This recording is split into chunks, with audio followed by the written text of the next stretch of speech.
प्रभु को जब भागते हुए देखा, कहते आपस में चर्चा करते, बोले देखो भैया, आज से पूर्व, आज से पहले भगवानी की यह स्थिति हमने कभी नहीं देखी। अरे मेहमान, अतिथि, ब्राह्मण तो प्रभु के द्वार पर बहुत आए, लेकिन आज ऐसा लग रहा है कि आज किसी विशेष अतिथि का आगमन हमारे भवन में हुआ है, प्रभु के महल में हुआ है। सावधान हो जाओ। प्रभु भागी महाराज द्वार पर पहुंचे, सुदामा को देखा, ऐसी दीनहीन अवस्था में देखा, प्रभु के आंखों से शुरू आ गए, आलिंगन लगाया महाराज, हाथ पकड़ करके अपने महल में लेकर के आए, अपने आसन पर प्रभु ने बैठाया सुदामा जी को।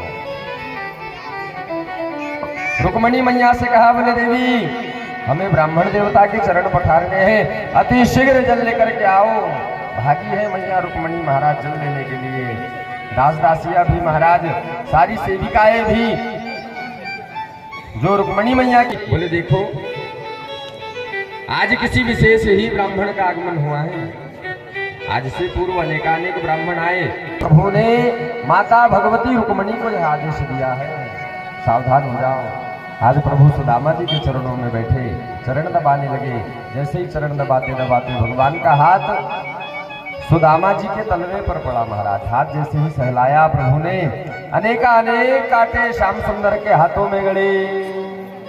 आज प्रभु ने जब यह सुंदर भाव देखे सुदामा जी के, रुक्मणी मैया तो महाराज बाद में जल लेकर के आई। आज श्याम सुंदर ने अपने अश्रुओं से ही महाराज इतना अश्रुपात किया है, प्रभु इतने रोए हैं महाराज, इतने रोए हैं कि अपने अश्रुओं से ही सुदामा जी के चरणों को पखार दिया।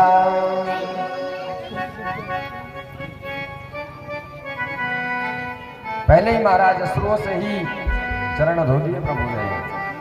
रुक्मणी मैया बाद में जल लेकर के आई। प्रभु ने जब सुदामा जी की दीन दशा को देखा, प्रभु बड़े प्रसन्न हो गए। आज सुदामा जी के चरण पखारे। श्याम सुंदर ने महाराज सुदामा जी को स्नान कराया। स्नान करा करके अपने पीली पीताम्बरी, पीली धोती पहनने के लिए दी, सुंदर श्रृंगार कराया। सुदामा जी को भोजन पवाया। जैसे ही भोजन की थाली लगी महाराज, 56 तरह के व्यंजन सुदामा जी के लिए बनवाए प्रभु ने। जब अनेकानेक तरह के व्यंजन परोसे हैं थाली में, सुदामा जी भोजन करने बैठे। एक निवाला महाराज जैसे तोड़ करके मुख में डालना चाहते हैं, हृदय महाराज नम हो गया, दुखी हो गए। मन ही मन भगवान से कहते, बोले प्रभु मैं तो यहाँ आपके द्वार में, आपके महल में बैठ करके 56 तरह के व्यंजनों को पा रहा हूँ। वहां मेरी पत्नी रात आप जब तक के लौटकर। श्याम सुंदर ने भोजन कराया। रात्रि की बेला में प्रभु चरण सेवा करते हैं, सुदामा जी के चरण दबाते हैं।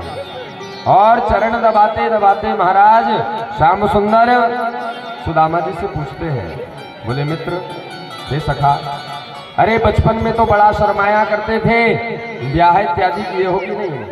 सुदामा जी ने कहा, बोले भैया, पितृ के ऋण से ऋण होने के लिए विवाह तो किया हूँ, और तुम्हारी भाभी का नाम है सुशीला। जैसे ही सुशीला नाम सुना, श्याम सुंदर कहते हैं, द्वारिकाधीश कन्हैया कहते हैं, बोले भैया मित्र, हमारी भाभी का इतना अच्छा नाम है, तो हमारी भाभी ने हमारे लिए कुछ न कुछ तो अवश्य भेजा होगा, ऐसे खाली तो भिजवाया। इतने अनेकानेक दास दासिया महाराज सेवक इनके नीचे हैं, 56 तरह के व्यंजनों को, पकवानों को यह पाते हैं। और मैं भेंट क्या लाया हूँ? 3 घर के 3 तरह के 3 मुट्ठी चावल कैसे दूं? शर्म आने लगी महाराज, लज्जा आने लगी, काक में छिपाया। प्रभु जान गए। भगवान कहते, बोले मित्र, तदहम भक्त्यो प्रहत पश्नामि प्रयात्मनः। बोले मित्र, तुम तो जानते ही हो कि तुम्हारे भगवान को केवल सुंदर पवित्र भाव चाहिए, छल कपट बिल्कुल नहीं होना चाहिए। ऐसे ही गलती बचपन में की थी। उज्जैन में पढ़ रहे थे गुरुकुल में, गुरुदेव की आज्ञा थी कि जाओ वन में समिधा लेकर के आओ, लकड़ियां लेकर के आओ यज्ञ के लिए। हम दोनों गए थे, वर्षा हो रही थी। गुरु माता को दया आई, गुरु माता ने चने बांध करके दिए थे, और अकेले ही तुम चने चबा बैठे थे। वही कर्म का तो दंड भुगत रहे हो, अभी भी झूठ बोल रहे हो। जो भेजा है भाभी ने दे दो, देते क्यों नहीं हो? प्रभु ने महाराज झपट लिया काट में छिपी हुई तांदूल की गठिया को, तंदूर की गठिया को जैसे ही खोला, एक मुट्ठी चावल के दाने खाए महाराज। पृथ्वी लोक पर जो राजा महाराजाओं को अपने जीवन में सुख मिलता है, जो ऐश्वर्य मिलता है, वो राजा महाराजाओं के जीवन का सुख सुदामा जी के जीवन में डाल दिया। दूसरी मुट्ठी चावल के दाने खाए। स्वर्ग में जो देवी देवताओं को महाराज सुख ऐश्वर्य प्राप्त होता है, स्वर्ग आदि देवताओं के जीवन का ऐश्वर्य सुदामा जी के झोली में डाल दिया। तीसरी मुट्ठी चावल का दाना उठाया, खाना चाहते हैं। साक्षात स्वयं माता भगवती रुक्मणी को सुदामा जी की दासी बना करके भेजना चाहते हैं। रुक्मणी मैया प्रभु के भाव को जान जाती है, हाथ जोड़े मन ही मन प्रभु से बात करती है, बोले प्रभु विनती करना चाहती हूँ। अरे रही बात ब्राह्मण सेवा की, तो यह शरीर ब्राह्मण सेवा करने के लिए सदैव तत्पर तैयार है, लेकिन प्रभु कहना चाहती हूँ कि दासी तो आप मुझे अपने ही चरणों की रहने दीजिए। बात बनाई मैया ने, बोले प्रभु यह ब्राह्मण के घर का प्रसाद है और शास्त्र की मर्यादा कहती है कि प्रसाद को कभी भी मिल बांट करके ग्रहण करना चाहिए। भगवान श्याम सुंदर मैया रुक्मणी के हृदय की बात को जान जाते हैं। वितरित किया प्रसाद, बोले जाओ सभी पट्ट महसियों में दे दो। रुक्मणी मैया ने कहा हम 16,000।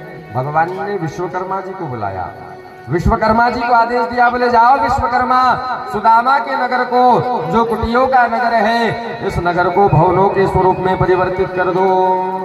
सुदामा जी प्रभु के भज कृष्ण कन्हैया।